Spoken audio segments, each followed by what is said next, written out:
നമസ്കാരം. മെട്രോ മാറ്റിനിയിലേക്ക് സ്വാഗതം. കേരളത്തിൽ ഏറെ ചർച്ചയായ ഒരു കേസായിരുന്നു മലയാള സിനിമയിലെ പ്രമുഖ നടിയെ ആക്രമിച്ച കേസ്. അതിൽ പ്രതിപട്ടികയിലുള്ള ആൾ മലയാള സിനിമയിലെ പ്രമുഖ നടൻ ദിലീപ്. 2017 ഫെബ്രുവരി 17 തൃശൂർ കൊച്ചി ഹൈവേയിൽ ഓടുന്ന കാറിനുള്ളിൽ വെച്ച് നടി നേരിട്ടത് ക്രൂരമായ പീഡനമായിരുന്നു. കേരളം ഒന്നടങ്കം നടിക്ക് അനുകൂലമായി നിന്നെങ്കിലും പ്രതിപട്ടികയിൽ മലയാളത്തിലെ പ്രമുഖ നടൻ ദിലീപ് ഉണ്ടെന്ന വാർത്ത പുറത്തു വന്നപ്പോൾ പലരും അവരുടെ നിലപാട് മാറ്റിയിരുന്നു. എന്നാൽ 8.5 വർഷം നീണ്ട വിചാരണയ്ക്ക് ശേഷം നടി ആക്രമിക്കപ്പെട്ട കേസിൽ ദിലീപിനെ വെറുതെ വിട്ടുകൊണ്ടാണ് പ്രിൻസിപ്പൽ സെഷൻസ് കോടതി ഉത്തരവ് പുറപ്പെടുവിച്ചത്.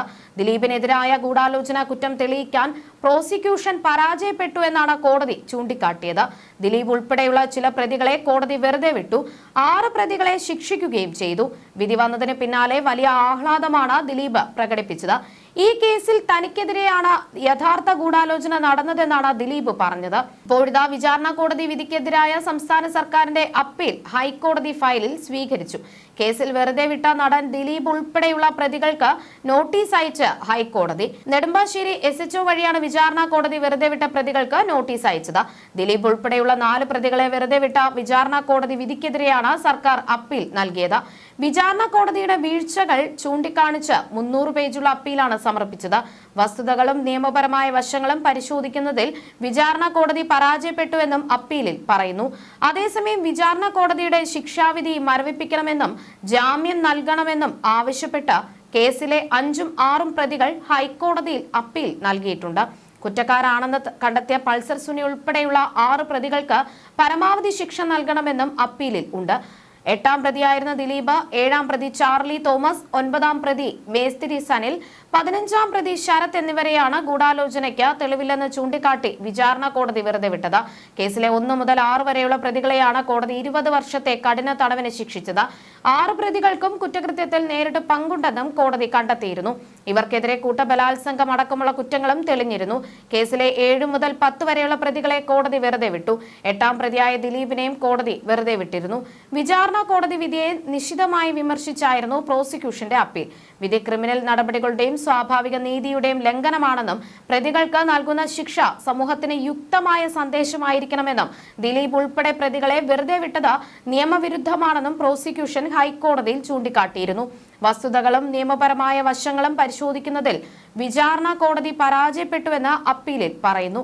ഒരു സ്ത്രീയുടെ സ്വകാര്യതയെയും അന്തസ്സിനെയും തകർക്കുന്ന രീതിയിൽ ആക്രമിച്ചതും ദൃശ്യം ചിത്രീകരിച്ചതും അതീവ ഗൗരവകരമാണെന്ന് സർക്കാർ ചൂണ്ടിക്കാണിക്കുന്നു. കുറ്റക്കാർക്ക് കുറഞ്ഞ ശിക്ഷ നൽകുന്നത് സമൂഹത്തിന് തെറ്റായ സന്ദേശം നൽകുമെന്നും അതിനാൽ പൾസർ സുനി അടക്കമുള്ളവർക്ക് പരമാവധി ശിക്ഷ നൽകണമെന്നുമാണ് അപ്പീലിലെ ആവശ്യം. അതിജീവിതയ്ക്കെതിരെ നടന്ന ക്രൂരകൃത്യത്തിന്റെ മുഖ്യ ആസൂത്രകൻ ദിലീപാണെന്നും തന്റെ കുടുംബജീവിതം തകർത്തത് അതിജീവിതയാണെന്ന വൈരാഗ്യമാണ് ദിലീപിനെ ഗൂഢാലോചനയിലേക്ക് നയിച്ചതെന്നും അപ്പീലിൽ പറയുന്നു. ദിലീപും പൾസർ സുനിയും വിവിധയിടങ്ങളിൽ വെച്ച് കൂടിക്കാഴ്ച നടത്തിയതിനും ഗൂഢാലോചന നടത്തിയതിനും കൃത്യമായ സാക്ഷിമൊഴികളും തെളിവുകളുമുണ്ട്. ഇവയെല്ലാം വിചാരണ കോടതി അവഗണിച്ചുവെന്നാണ് സർക്കാർ വാദം. അന്വേഷണ ഉദ്യോഗസ്ഥനായ ബൈജു പൗലോസിനെതിരെ വിചാരണ കോടതി നടത്തിയ പരാമർശങ്ങൾ നീക്കം ചെയ്യണമെന്നും സർക്കാർ ആവശ്യപ്പെട്ടിട്ടുണ്ട്.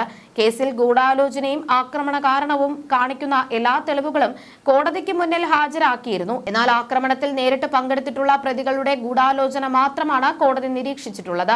അല്ലാതെ കൃത്യത്തിലേക്ക് നയിച്ച ഗൂഢാലോചനയെക്കുറിച്ച് കോടതി ഒന്നും പറഞ്ഞിട്ടില്ല. അങ്ങനെ ഒരു ഗൂഢാലോചനയെ നടന്നിട്ടില്ല എന്ന തരത്തിലാണ് കോടതി നിരീക്ഷണം.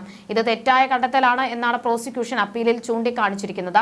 കേസിൽ 8ാം പ്രതിയായ ദിലീപിനെ വെറുതെ വിട്ട നടപടിയെയാണ് പ്രധാനമായും അപ്പീലിൽ ചോദ്യം ചെയ്തിരിക്കുന്നത്. ദിലീപിനെതിരായ ചില സാക്ഷിമൊഴികളെ നിസ്സാരമായ കാരണങ്ങളുടെ പേരിൽ അവഗണിച്ചുവെന്നും പറയുന്നു. 400 പേജുകളുള്ള വിശദമായ അപ്പീലാണ് സർക്കാർ സമർപ്പിച്ചിരിക്കുന്നത്. 1000 പേജിലധികമുള്ള വിധിന്യായത്തിലെ പാകപ്പിഴകൾ ചൂണ്ടിക്കാണിച്ചുകൊണ്ടുള്ള അപ്പീലാണ് കോടതിയിൽ സമർപ്പിച്ചത്. 8 വർഷം നീണ്ട വിചാരണയ്ക്കൊടുവിൽ 2025 ഡിസംബർ 8 കേസിൽ വിധി വന്നത്. ഡിസംബർ 12 ശിക്ഷാവിധിയും പ്രഖ്യാപിച്ചു. കേസിൽ നടൻ ദിലീപിനെ വെറുതെ വിട്ട കോടതി 1ാം പ്രതി പൾസർ സുനി ഉൾപ്പെടെയുള്ള 6 പേർക്ക് 20 വർഷം കഠിന തടവ് ശിക്ഷ വിധിക്കുകയും ചെയ്തു. എറണാകുളം പ്രിൻസിപ്പൽ സെഷൻസ് കോടതിയാണ് ശിക്ഷ വിധിച്ചത്. വിധി വന്നതിന് പിന്നാലെ വിധിക്കെതിരെ ഉടൻ അപ്പീൽ നൽകുമെന്നായിരുന്നു സർക്കാരിന്റെ പ്രതികരണം. എന്നാൽ വിധി വന്ന 77ാം ദിവസമാണ് സർക്കാർ അപ്പീൽ നൽകുന്നത്. You're watching me on metromatney.com. on metromatney.com. metromatney.com. Subscribe for more videos. Subscribe for more videos. Subscribe here for more videos. Subscribe now. Thank you.